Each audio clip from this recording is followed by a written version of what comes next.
Music. Sacha Baron Cohen has been tricking famous people for 30 years. They keep saying yes. Welcome to Frankly. Let's get into it. Sacha Baron Cohen is a British comedian who has spent 3 decades playing characters so committed that real people, politicians, celebrities, athletes have sat across from him and generally believed that he was real. Ali G, Borat, the Dictator, Bruno, each character targets a different type of person. Each one works for the same reason. The targets are always confident, they always think they can handle it, and they are always wrong. Today, we're going to go through the moments where he pushed it. And more importantly, we're going to look at why these people kept talking. I've got some business idea that I just want to tell you about, and I'll be a fool if... Very quickly. What is the most popular thing in the world? Music. No. Tell me. Ice cream. Monsieur, I want. Well, my idea is to come out with just like these ice cream gloves that make the ice cream not go on your hands and make it all well sticky, and also keep your hands warm. Okay. That was Donald Trump in 2003, at what he believed was a genuine business interview with a real entrepreneur. He sat there for several minutes. He engaged with the ice cream glove concept. He said it sounded like a good idea. Now, I want to be precise about what happened there.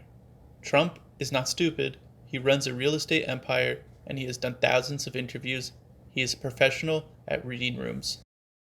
Wait, he thought this was a real meeting? The producers told him he was meeting with a major business leader. He sat down, he answered questions about how long the business has existed, he entertained the ice cream glove pitch. And here's the most interesting part. He did not leave immediately when things got strange. He stayed, he was polite, he tried to find something useful in the ice cream glove concept. He eventually left, but he stayed long enough to say it sounded like a good idea. That is what confidence does to you. It tells you that you can manage anything, including Ali G.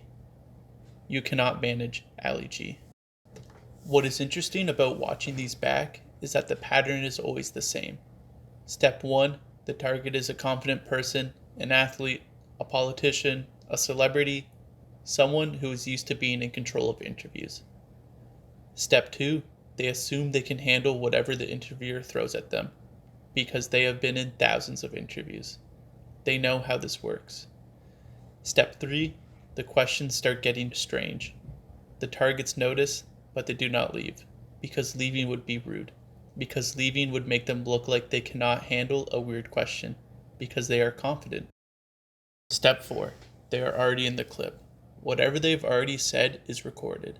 The moment they choose to stay past step 2 was the moment it was over. Sacha Baron Cohen does not trick people into saying things. He creates a situation where confident people trick themselves. Check it. I is here with none other than my main man, basketball legend, Shaquille O'Neal. So tell me, Shaquille, is it well hard to get into the NBA, or as it's better known, the Nationwide Basketball Society? The NBA stands for the National Basketball Association.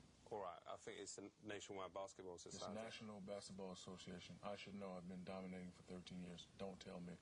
So you claim. So I know. Let's agree to degree.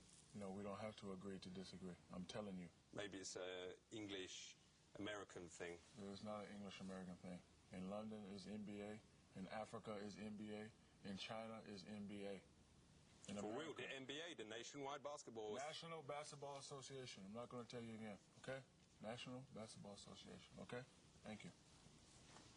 In your opinion. So... It's a fact. So you claim. Shaquille O'Neal has played in the NBA for 13 years at this point. He has won championships. He has been in the All-Star game multiple times. He knows what the NBA stands for better than almost anyone alive. Wait, he argued about it for 2 minutes? Not because he was confused, because Ali G kept insisting he was wrong, and Shaq, a confident person who was used to being right, could not let it go. This is the pattern again. The confidence becomes the trap. Shaq was not going to sit there and let the guy tell him the name of his own organization was wrong. So he engaged. He corrected, he explained, he provided examples. London, Africa, China. He built a whole argument. And the whole time he was doing that, he was in the clip.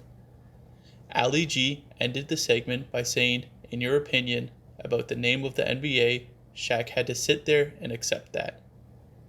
He did not look happy about it. I was pregnant while I was on tour in America, and we was in Brooklyn when we found out. So, had you actually done it there? No, we didn't do it there. Ah, for real? We did it in Denmark, if you really want to know. How come you never called him Denmark? David, they say posh people talk as if they got a plum in their mouth. Does your missus sound posh when she got your plums in her mouth? The Beckham interview is different from the others, and the reason it is different tells you something important about how all this works. Victoria and David Beckham clearly knew something was off very early. You can see it. They are not confused. They are amused. They know they are being had. And they stayed for the entire interview, and they laughed the whole time. Wait, that means they were enjoying it? That is a completely different category of victim. Not the confident person who got tricked, not the politician who could not get up in time. These are two people who figured it out and decided just to see where it went. David Beckham said, and I want to be clear about this, that they should have named their son Denmark, because that is where he was conceived. He said this to Ali G on camera while laughing. This is arguably the most self-aware moment of the history of this franchise. Victoria Beckham then answered a question I am not going to repeat in full, but which ended with the phrase, "your plums in her mouth," without even flinching. They were having the time of their lives. The interesting thing is it's actually made by South Korea. No, sorry. You've got Kim Jong. Hey, you've got Kim Jong Il. Wait a minute, we need to clean this up. Yes, something was coming. I didn't know in what fashion or form. Ryan, We'll be right back. Live from the red carpet. Yes, G. We don't know what to say. This is crazy. We're like speechless. Wait, do you know how lucky you are, though, that you were like the one chosen on the red carpet? Do you think that I'm lucky? Is this a vision of luck? No. Ryan Seacrest has been on television for decades. He has hosted the Oscars red carpet multiple times. He's one of the most experienced live television presenters working. Sacha Baron Cohen walked up to him on the red carpet, dressed as the Dictator, told him he was carrying the ashes of Kim Jong-il, and then poured them in his suit.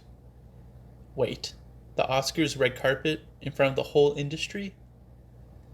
Seacrest's reaction is one of the great pieces of involuntary television. His face goes through approximately 8 emotions in 4 seconds.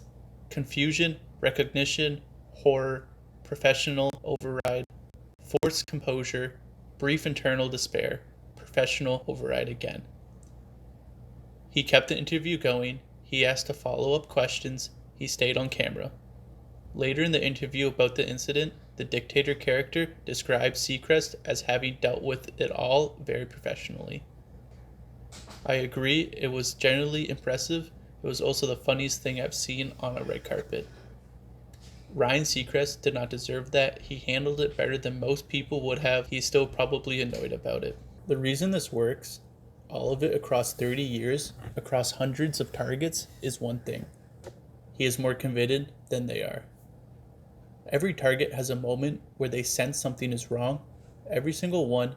Trump sensed it, Shaq sensed it, Seacrest definitely sensed it. But sensing something is wrong and acting on that feeling are two different things. Acting on it means stopping the interview, it means looking rude, it means admitting you were tricked, and it means making a scene. Confident people do not do that. Confident people push through.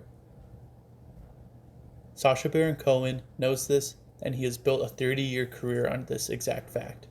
He does not need to target to believe the character forever, he just needs them to stay for 30 seconds longer than they should. That is it. That is the whole trick. 30 seconds, and that is all they need. This is Sacha Baron Cohen out of character. Normal-looking man, articulate, thoughtful, clearly intelligent. He used the intelligence to build characters so fully realized that Donald Trump sat across from one of them for several minutes and thought he was in a real business meeting.